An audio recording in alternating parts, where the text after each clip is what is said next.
Uma pesquisa realizada pelo Ministério da Cultura apontou que a leitura e o cinema são as atividades culturais que mais agradam os brasileiros. E quanto maior a escolaridade, maior é o acesso à cultura. Até na hora do cafezinho na lanchonete, a Adriana aproveita para devorar os livros. Ela perdeu as contas de quantos já leu. Em média, são de 15 a 20 por ano. O formato impresso é o preferido dela, mas aos poucos ela está se adaptando aos livros digitais.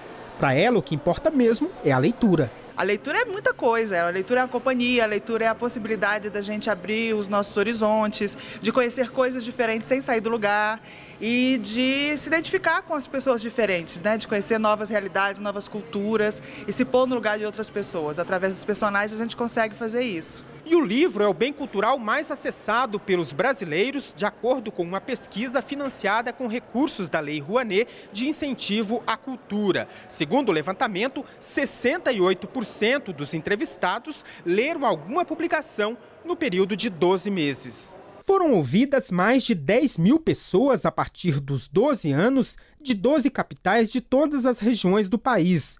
Depois do livro, as atividades mais acessadas são cinema, jogos eletrônicos, shows musicais, festas populares e feiras de artesanato. A pesquisa constatou ainda que 9% não frequentam atividades culturais e 1/3 deles só vai a eventos quando é de graça. A escolaridade também eleva o acesso à cultura.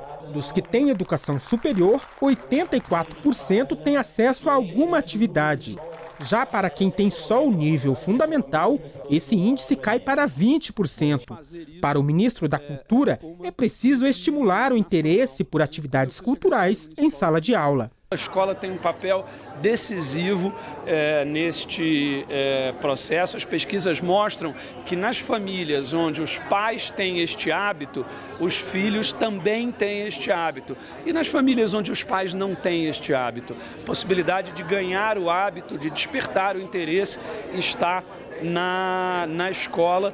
A Adriana concorda que, no caso dos livros, um incentivo desde a infância é essencial para formar leitores assíduos. O exemplo é bom, né? Quando os pais leem, as crianças também, aquilo é natural para elas, faz parte do cenário. O livro é importante em qualquer momento, ela é uma ferramenta importantíssima no desenvolvimento e na educação de qualquer ser humano.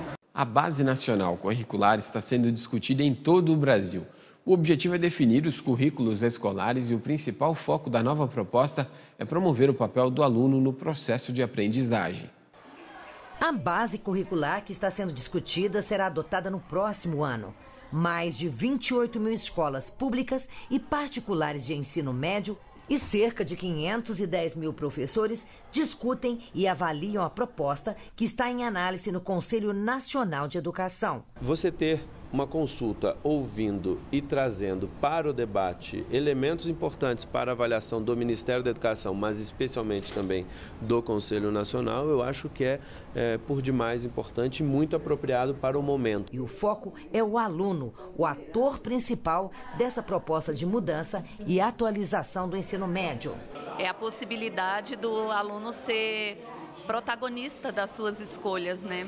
Ele pode formatar o seu currículo por área de interesse, de acordo com a profissão que ele quer seguir no futuro e isso deixa o ser humano mais motivado, porque ele escolheu fazer aquilo, ele tem compromisso com a escolha dele. A ideia é levar a vivência do dia a dia em sala de aula para a base curricular e rever os conteúdos num mundo cada vez mais digital. Nós precisamos pensar que o acesso à informação que nós tínhamos antigamente era diferente, né, de hoje. E isso provoca também uma mudança na forma de linguagem, a forma que esse adolescente se comunica. E a forma que o professor se comunica, né, é a mesma. Nós precisamos pensar nessas mudanças em sala de aula, pensar nessas mudanças na metodologia, mudanças nos conteúdos que perpassam entre eles e que o professor precisa estar atento. Ele precisa também acessar esse aluno. E como você acompanhou no início desta edição, a campanha de vacinação contra o sarampo e a poliomielite começou no último sábado.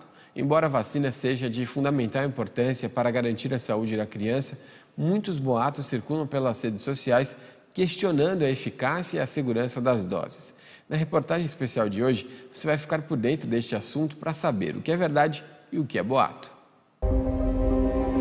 Mas, na verdade, é só uma picadinha.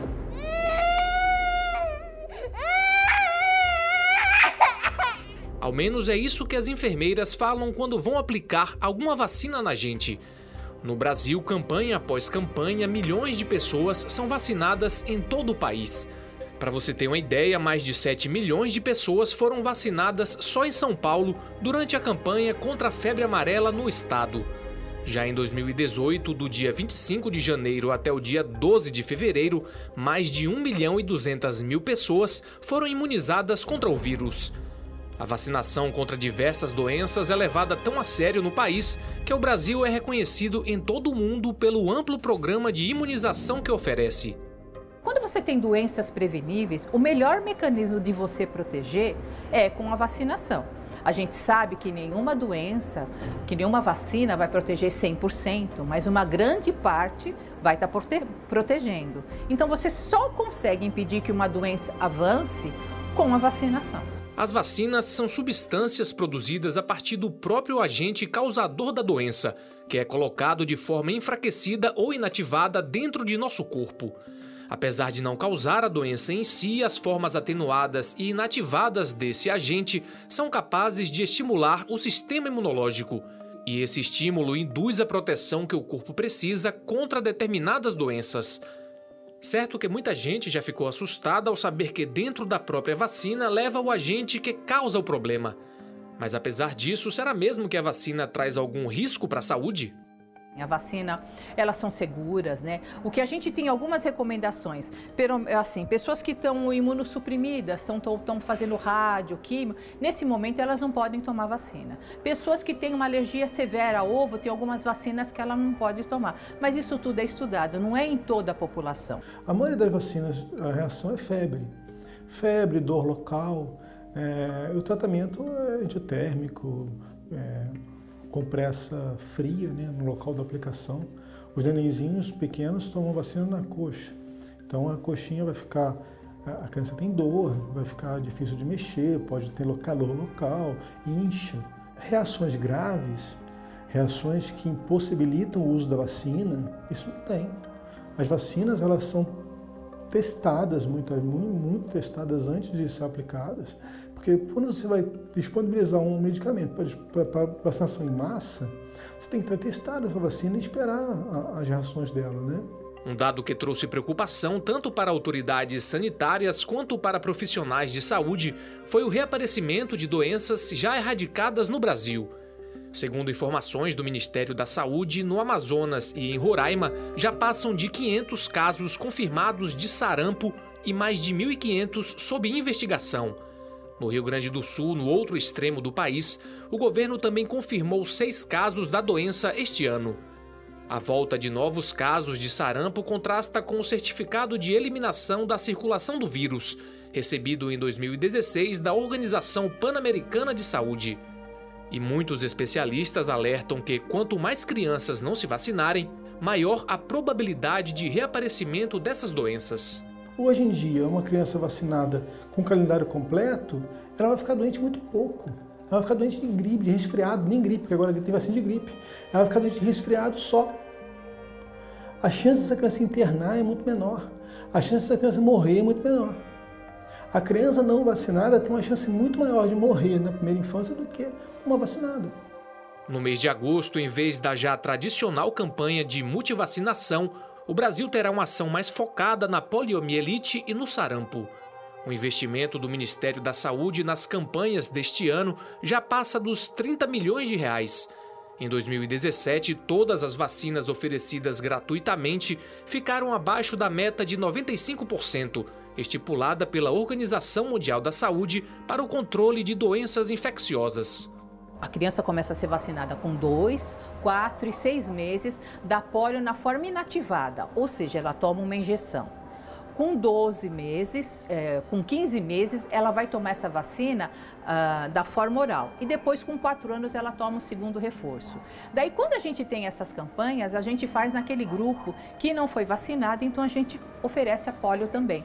Só que a polio oral, a campanha você só pode fazer com a polio oral, não com a polio inativada. Com 1 ano e 2 meses, o pequeno Pedro já tomou algumas vacinas. A mãe dele, Nina, acha que vacinar os filhos garante uma proteção indispensável no desenvolvimento das crianças. Eu tenho 2 filhos, né? Desde a Gabriela, a gente procurou ser sempre correto, né, com a vacinação, e agora com o Pedro também. O nosso bebê, ele tá na escolinha. O meio de proteção que a gente tem é a vacinação, né? Quantos vírus tem no ar que a gente não tem como saber se tá com ele, se não tá. Então eu acho muito importante, porque é uma proteção que a gente tem para eles, né? Prova desse cuidado é a caderneta de vacina tanto do Pedro quanto da Gabi, a primeira filha do casal. E o fato deles já estarem imunizados contra doenças mais sérias, a mãe fica menos preocupada com tanta exposição dos filhos. A Gabriela foi um pouco mais tranquilo, porque eu tive a opção de cuidar dela em casa até os 5 anos. O Pedro já não tive essa opção, porque eu trabalho, né? Então ele vai para a escola desde os 5 meses de idade. A questão, teve um amiguinho da sala dele que teve meningite, né? E foi por bactéria. E graças a Deus, as crianças que estavam lá, tanto quanto o Pedro, estavam vacinados, que são geralmente as 2 primeiras vacinas no calendário de vida deles, né? E se não tivesse vacinado, como que seria a nossa proteção?